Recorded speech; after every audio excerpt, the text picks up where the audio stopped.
The elevator door slid open to the 12th floor of Helios Pay's Palo Alto headquarters, and the scent of polished wood and cold glass greeted me. I smoothed the crease of my blazer with trembling fingers, a mix of excitement and nerves churning in my chest.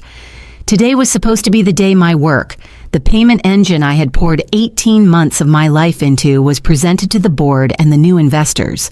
The boardroom was a sleek rectangle of glass and steel, perched above University Avenue. The whole of Silicon Valley spread out beneath a pale winter sun. Cameras were already set up. Men in tailored suits and women in muted power dresses sat around the table, murmuring in anticipation. I took the seat near the end of the table, across from the massive display where my live demo would run. Damian Cross, our CEO, entered with his usual magnetic energy, his designer watch flashing as he gestured for attention. "Ladies and gentlemen," he said, voice smooth as silk, "thank you for being here for a milestone in fintech innovation. Today, I present to you the culmination of our vision, our revolutionary payment engine, Flowcore." I smiled faintly, expecting the moment where he would gesture toward me, acknowledge the months of sleepless nights and the algorithms that lived in my bones. Instead, Damian's hand pressed to his chest. "This is my brainchild," he said, a self-satisfied pause lingering in the air. "From concept to execution, I've led this innovation personally, creating technology that will redefine digital payments." The words landed like a physical blow. My throat tightened. Flashbulbs popped as the lead investor leaned in, nodding in approval. My name was never spoken. I sat frozen, my mind flicking through every late night, every whiteboard filled with formulas, the lines of code that had blurred into the rhythm of my heartbeat. The glass walls reflected my own face back at me, composed but pale, as if I were a ghost in the room. Damian moved to the contract signing, sliding sleek folders across the table. Pens scratched, cameras clicked. My chest burned, but I forced my face into neutrality. If he could steal my moment so easily, I would have to choose another battlefield when the meeting ended. I walked out past the cameras and bright smiles, already feeling the weight of an unspoken decision settle in my bones.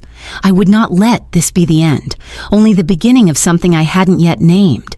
The Monday after the boardroom ambush, I walked into Helios Pay's open workspace with the same steps I had taken for a year, but everything felt different.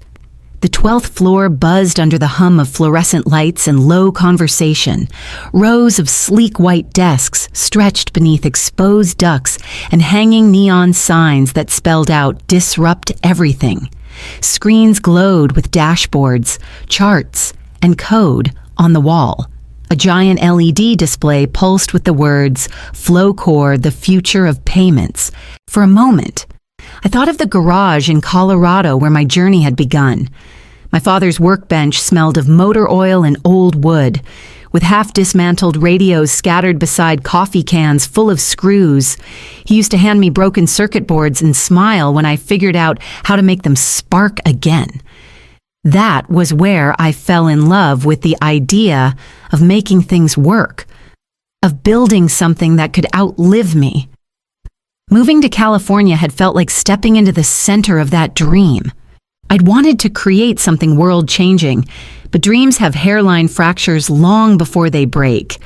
From my standing desk, I could hear Damian in the glass office at the far end, voice rising and falling with practiced enthusiasm.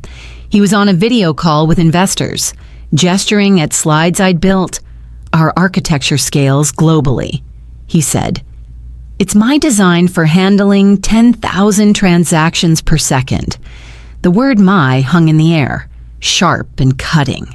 Later that afternoon, a visiting CTO, Rachel Kim, stopped by for a tour. She was older, sharp-eyed, with the calm aura of someone who had seen every startup trick in the book. After Damian ushered her out with charm and handshakes, she lingered by my desk. "You wrote this system," Didn't you? She asked quietly. I hesitated. Most of it. She nodded once. Protect your work. Founders take credit. Engineers disappear. Then she walked away, leaving the warning echoing in my mind like a low alarm. I stayed late that night, staring at the twinkling Palo Alto lights outside the window, somewhere between the thrill of creation and the sting of betrayal. A quiet resolve began to form. I wasn't ready to say it out loud yet, but a part of me was already preparing for what might come next. The office was almost always empty by the time my real work began. After the daytime chaos of stand-ups, product demos, and Damien's constant parade of investor calls, the 12th floor fell into a soft, humming silence. Only the glow of my dual monitors lit my corner of the workspace. Lines of code spilled across the screens, flowing like a language only I could read. I lived for these moments. Here, in the quiet. I could focus on the thing that still thrilled me despite everything, the engine itself. Flowcore wasn't just fast, it was alive. Every test pushed it further, past 10,000 transactions per second without breaking a sweat. The adaptive encryption rotated keys in microseconds, while the AI-driven fraud detection learned to sniff out attacks almost before they happened. Watching it work felt like conducting an orchestra only I could hear. The thrill of creation, though, was slowly tangled with unease. In the daytime, the mood around me had shifted. Marcus Hale, my closest ally since I joined, had once celebrated every small breakthrough with me, often staying late to debug edge cases. Lately, he'd been keeping his distance.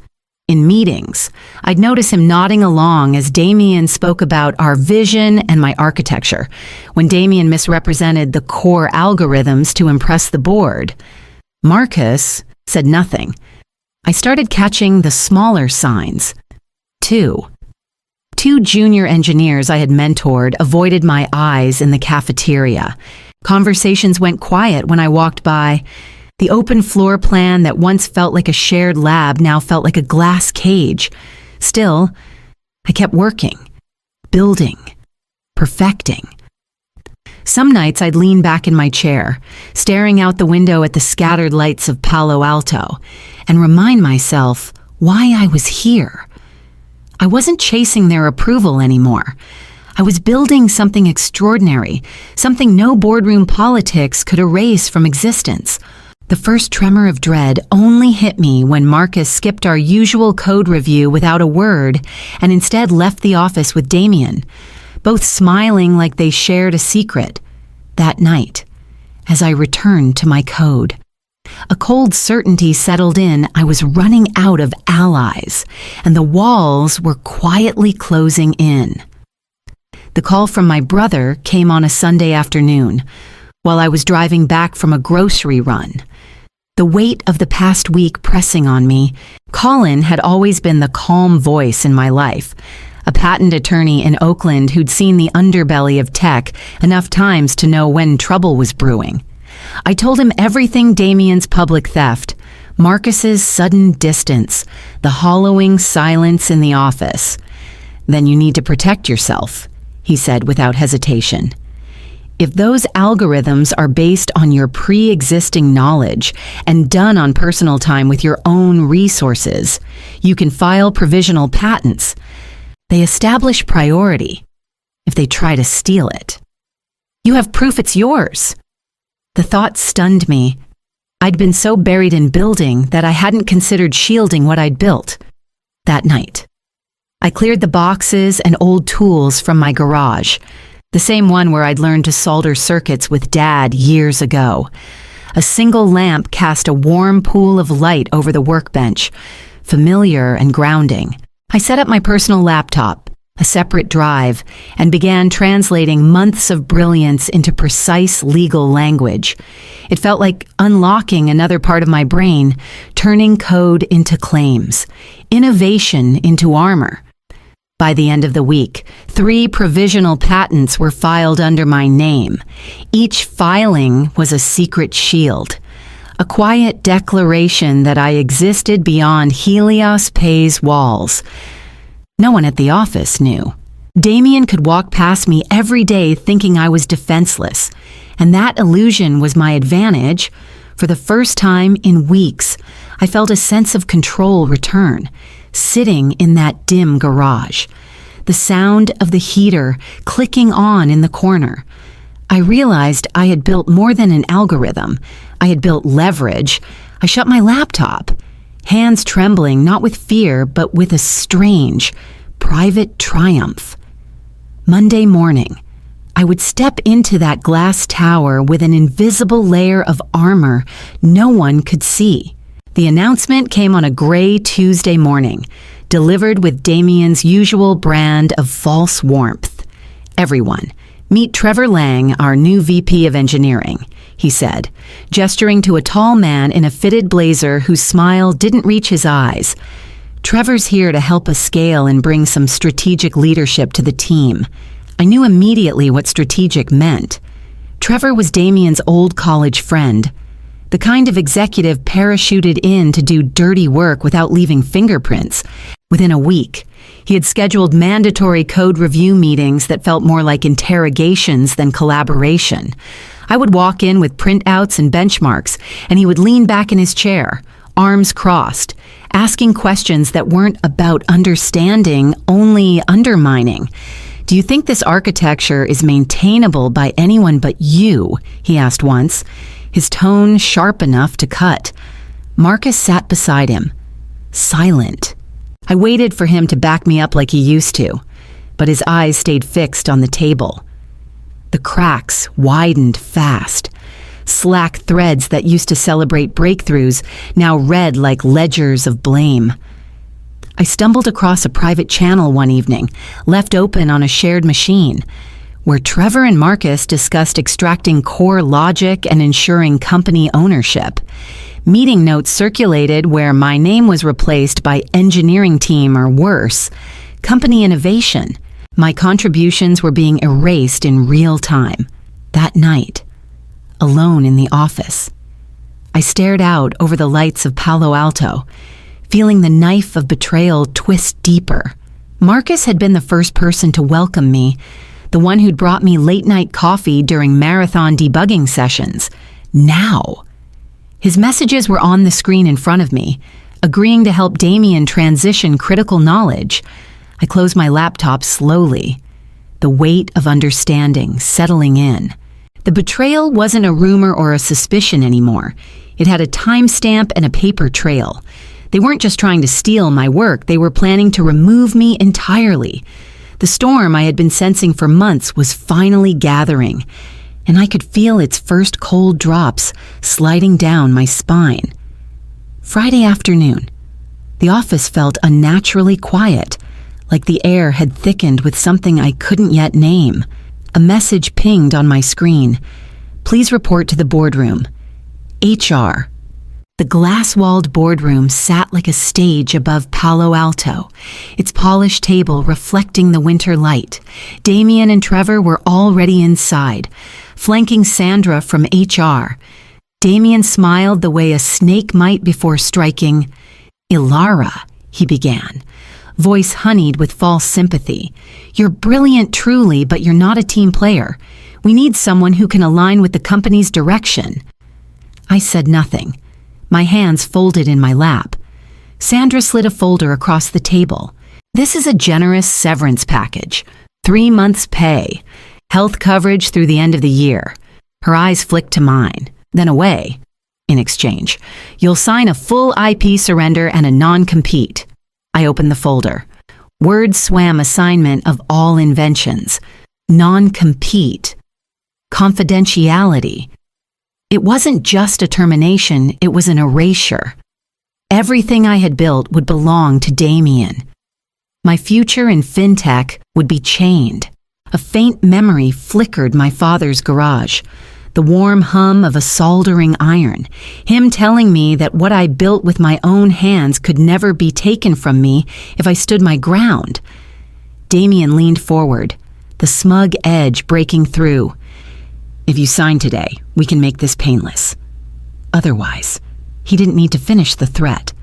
I closed the folder and pushed it back across the table. No, the room went silent. Damien's smile faltered. I stood, collected my bag, and walked out, past the rows of open desks, past the screens where my code still pulsed, past the engineers who didn't meet my eyes. The air outside was sharp and cold, and for the first time in months, I felt something other than fear. They thought they had stripped me of everything, but my real power wasn't in that office. It was already locked safely under my name, waiting to change the game. The Monday after I walked out, I was in Callan's Oakland office, surrounded by the smell of old law books and the low hum of laser printers. My brother leaned over my laptop as I scrolled through the documentation timestamps, commit logs, and the provisional patent filings that now felt like lifelines. "Everything we need is here," he said, his voice calm but edged with satisfaction. "They fire you, then try to claim your work. This will hit like a hammer. By midweek." The letter was ready. Callan's firm sent it to Helios Pay's board, every major investor, and their legal department. It was short, clinical, and lethal. The core algorithms that power Flowcore are patented under the name Alara Vance. Any commercial use constitutes infringement and will trigger immediate legal action. Attached were the filings, the architecture diagrams, and a neat timeline showing I had built the foundation before Damien ever lifted a finger. Then I waited. I didn't have to wait long. 2 days later, a clip began circulating from Helios Pay's latest investor demo. Damien had tried to show a new version of Flowcore, stripped of anything that touched my patents. Live on stage, in front of investors and streaming cameras. The system froze mid-transaction. Then the dashboards went red. The feed cut abruptly, but not before catching Damien's strained smile and a bead of sweat running down his temple. I watched the video alone in my apartment, the city lights of Oakland blinking beyond the window. My chest tightened, not with joy, but with a sharp, steady focus. This wasn't the time to gloat or rush in, swinging. I wanted them to feel the weight of their own failure first, to realize the walls were closing in long before I delivered the final move. The first panicked email from the board hit my inbox that night, and I knew the next act of this quiet war was about to begin. It was late evening when I saw Marcus waiting by the edge of the parking garage, his hands shoved deep in his hoodie pocket. He looked smaller than I remembered, like the weight of the last few weeks had pressed the air out of him, without a word. He held out a small USB drive. "I can't sleep," he said, his voice low and raw. "I can't keep pretending I don't know what's happening. Damien, he planned it all, every lie, every move to erase you. It's all on here, emails, recordings, Slack threads. He bragged about pushing you out once he got everything he wanted." I stared at the drive in my palm, feeling both vindicated and hollow. Marcus' eyes were wet when he whispered, "I'm sorry. Alara, I thought I could survive this place, but it's eating me alive." 2 days later, I sat in the Helios Pay boardroom again, but this time as a guest, not an employee. The USB was already plugged into the projector. One by one, the messages and recordings played out. Damien's voice filled the glass room, laughing about how easy it would be to claim Flowcore as his own, and how the team could rebuild it around the legal mess once I was gone. Damien sputtered the instant the lights came back on. This is out of context." Trevor was handling the strategy. Trevor shifted uncomfortably, but said nothing. The board members didn't look amused. Adele Roth, the lead investor, leaned forward. "Mr. Cross, this is a breach of trust and a liability to the company, effective immediately. You are removed as CEO." The words seemed to echo through the glass. slicing the room in two. Damien's face drained of color. He opened his mouth, then shut it. As security stepped into the doorway, I didn't speak. I didn't need to. For the first time since stepping into that office a year ago, I felt the air shift in my favor.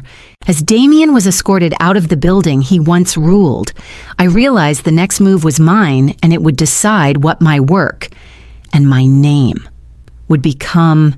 The boardroom felt different without Damien's presence, quieter, heavier with the weight of consequence. Adele Roth sat at the head of the table, hands folded neatly, her sharp eyes fixed on me as if measuring every breath I took around her. The other directors shifted papers and avoided meeting my gaze. "Ms. Vance," Adele began, "Helios Pay is prepared to settle this matter, but we need to understand exactly what it will take to move forward." I placed a slim folder on the polished table. $7 million, paid in full, for past infringement. I said evenly, 3% royalties on all future Flowcore transactions, public acknowledgement naming me as the lead inventor, and a permanent advisory board seat to ensure my technology is never mishandled again. The room went still for a beat. A younger board member cleared his throat. "That's substantial. So is the damage you'd face in court," I replied, my voice calm but sharp. "Without my technology, Flowcore is nothing more than a pretty interface, and without a license, your entire business is a lawsuit waiting to happen." Adele leaned back, her expression unreadable. Then she nodded once. "It's fair, and it's the only way this company survives." Within an hour, the lawyers had draft agreements on the table. As I signed, a wave of quiet triumph ran through me, not loud or vindictive, but steady, like reclaiming something that had always been mine. The company that once tried to erase me would live on, but only under the shadow of my name and the weight of my signature. When I left the building, the winter sun caught on the mirrored windows, throwing a reflection of me back at myself. For the first time since I joined Helios Pay, I saw not the engineer desperate to belong, but the builder who had forced a company to bend to her truth. The wind off the bay felt sharp and clean, and I knew that the final chapter of this story wasn't just about a company or a payout, it was about what I would create next, free from their shadow.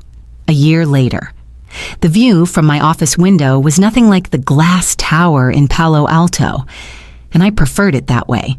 Vance Labs sat in a renovated brick warehouse in Oakland, sunlight slanting through high windows onto rows of humming servers and long wooden tables, where engineers typed in quiet focus. No neon slogans, no false promises, just the steady rhythm of people who believed in building something real. Our first major licensing deal had closed the previous month, a $50 million contract with a banking consortium to deploy the evolved version of my original garage code. Seeing my work, once almost stolen, now powering secure transactions on a global scale, felt less like victory and more like a deep exhale I had been holding for years. I spent most mornings walking the floor, talking to my team. Many were young engineers, some straight out of college, some jaded from the kind of companies I'd left behind.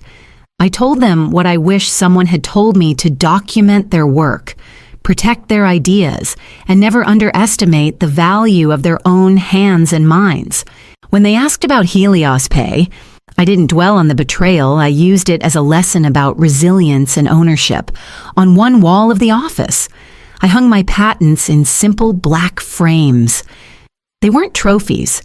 They were reminders of the nights in my garage drafting claims under a single lamp, of the moment I realized no one could take from me what I chose to protect. Some evenings, when the lab lights glowed soft against the darkened street, I'd drive past my old garage. The door was closed now, the space silent, but I could almost hear the echo of keys clicking and sold air crackling, the beginning of everything. I paused at the glass door of my lab, listening to the hum of servers and quiet laughter drifting from the workspace. This was the sound of creation, of ownership, of a future I built on my own terms. Innovation doesn't belong to the loudest voice in the room. It belongs to the one who dares to build, protect, and keep building.